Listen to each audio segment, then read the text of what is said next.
दोस्तों, अगर सरकार अरावली पर्वतमाला को नुकसान पहुंचाती है ना, तो इसका असर सिर्फ राजस्थान तक सीमित नहीं रहेगा, बल्कि दिल्ली की हवा जहर बन जाएगी, यूपी में पानी और नीचे चला जाएगा, हरियाणा में गर्मी जानलेवा होगी और राजस्थान में रेगिस्तान फैलता जाएगा। बारिश गायब हो जाएगी, हीट वेव बढ़ेगी, बीमारियां फैलेंगी, क्योंकि ये सिर्फ पहाड़ नहीं टूट रहे हैं, ये टूट रही है करोड़ों लोगों की जिंदगी। क्योंकि अरावली पर्वतमाला गई ना, तो बारिश भी जाएगी और जो बचेगा वो होगा सिर्फ धुआं और गर्मी। दोस्तों, अरावली एक ऐसी पर्वतमाला है जो हिमालय से भी करोड़ों साल पुरानी है, जो अगर न होती तो आज दिल्ली, हरियाणा और राजस्थान रेत के समुद्र बन चुके होते। तो चलिए आज हम बात करेंगे अरावली पर्वतमाला की, एक ऐसी प्राकृतिक दीवार जिसका टूटना हमारे भविष्य का टूटना है। दोस्तों, अरावली पर्वतमाला भारत की सबसे पुरानी पर्वत श्रृंखला मानी जाती है। इसकी उम्र लगभग 250 से 300 करोड़ वर्ष बताई जाती है। ये गुजरात से शुरू होकर राजस्थान, हरियाणा और दिल्ली तक फैली है। इसकी कुल लंबाई 800 किलोमीटर है। इसका सबसे ऊंचा बिंदु, जिसे गुरु शिखर कहते हैं, जो कि राजस्थान के माउंट आबू में स्थित है। अरावली की सबसे बड़ी खासियत ये है कि ये थार मरुस्थल को पूरा भारत निकलने से रोकती है। दोस्तों, अरावली सिर्फ पहाड़ नहीं है, ये भारत के इतिहास की गवाह है। मेवाड़, मारवाड़ और आमेर जैसे महान राज्य यहीं बसे थे और इसी अरावली की पहाड़ियों पे खड़े हैं चित्तौड़गढ़ और कुंभलगढ़ जैसे किले। ये क्षेत्र भील, मीणा और गरासिया जैसी जनजातियों का घर रहा है, जो सदियों से प्रकृति के साथ संतुलन बनाकर जीवन जीती आई है। अरावली पर्वतमाला भारत के पर्यावरण की रीढ़ की हड्डी है। ये भूजल को रिचार्ज करने में मदद करती है और दिल्ली एनसीआर में धूल भरी आंधियां और प्रदूषण को रोकती है, जबकि तेंदुआ, सियार, नीलगाय, मोर और सैकड़ों पक्षी प्रजातियां यहीं पाई जाती हैं। दोस्तों, अगर अरावली नहीं होती तो उत्तर भारत का एक बड़ा हिस्सा आज रहने लायक नहीं होता। लेकिन पिछले कुछ वर्षों में अरावली क्षेत्र में निर्माण, खनन और अतिक्रमण बड़ी तेजी से बढ़ा है। इसके पीछे कारण बताए जाते हैं शहरी विस्तार,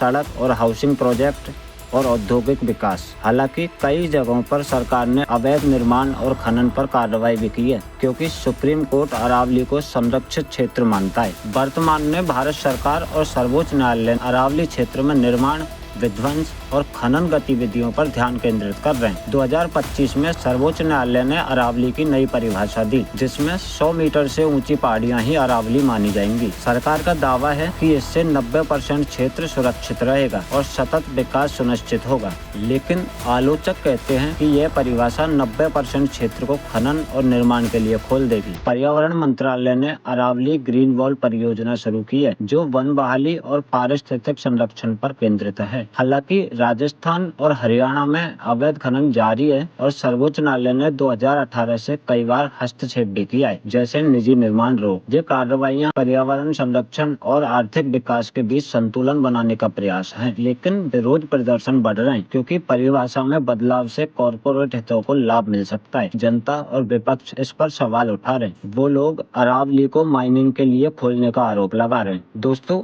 अगर अरावली को नुकसान पहुंचना जारी रहा ना, तो इसके परिणाम बेहद खतरनाक होंगे। आर्थिक नुकसान से पर्यटन और कृषि प्रभावित होंगे, जैसे मरुस्थलीकरण तेज होगा, भूजल स्तर और गिरेगा, जैव विविधता नष्ट होगी। पर्यावरणीय रूप से यह मरुस्थलीकरण को बढ़ावा देगा, धूल भरी आंधियां और दिल्ली एनसीआर में प्रदूषण बढ़ाएगा, जबकि इससे सामाजिक प्रभाव भी पड़ेगा, जैसे स्थानीय लोगों की आजीविका खत्म होगी और सदियों पुरानी संस्कृति मिट जाएगी, जबकि स्वास्थ्य जोखिम जैसे श्वास संबंधी रोग बढ़ेंगे। कुल मिलाके ये भारत की पारिस्थितिक स्थिरता को खतरे में डाल देगा।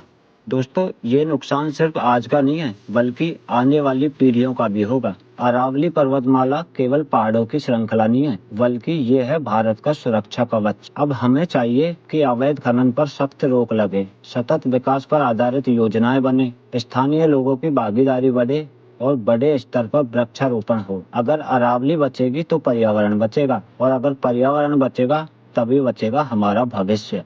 अरावली पर्वतमाला भारत की प्राचीन धरोहर है, जो भौगोलिक, सांस्कृतिक, ऐतिहासिक और पर्यावरणीय रूप से महत्वपूर्ण है। ये मरुस्थल को रोकती है, जैव विविधता संरक्षित करती है और स्थानीय अर्थव्यवस्था को समर्थन देती है।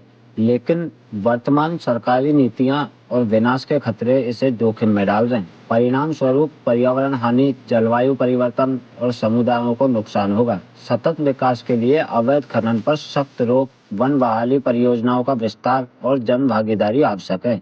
हमें अरावली को बचाने के लिए सामूहिक कार्रवाई करनी चाहिए। अरावली सिर्फ पहाड़ नहीं है, ये हमारी सांस है, हमारी विरासत है, हमारी जिम्मेदारी है। यह प्राचीन ढाल सदियों से हमें मरुस्थल से बचाती आई है। अब हमारी बारी है कि हम इसे बचाएं। अवैध खनन के खिलाफ आवाज उठाएं, वन बहाली में हिस्सा लें, सेव अरावली अभियान को समर्थन दें, क्योंकि अगर अरावली रहेगी तो उत्तर भारत हरा भरा रहेगा, क्योंकि अरावली हमारी है और इसे बचाना भी हमारा कर्तव्य है। ये वीडियो सिर्फ देखने के लिए नहीं था, ये एक आखिरी चेतावनी थी। अरावली अगर आज टूटी तो कल कोई न्यूज चैनल दिल्ली की हवा को नहीं बचा पाएगा, यूपी का पानी नहीं लौटा पाएगा और राजस्थान की मिट्टी नहीं जोड़ पाएगा। फैसला अभी भी हमारे हाथ में है। अब लाइक नहीं, आवाज उठाइए, शेयर कीजिए और इस मुद्दे को दबने मत दीजिए। अरावली बची तो हम बचेंगे। आप सभी का धन्यवाद। जय हिंद।